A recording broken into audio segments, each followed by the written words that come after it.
Right, unfortunately my battery ran out. I've managed to get a little bit of charge in it. All I've got left to do technically at the moment is take the inner seal out. So sorry if there's any bad audio. This is on an old camera, but let's get an old hook in there.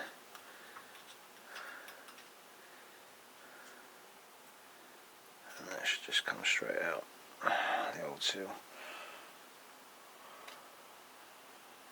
I'll do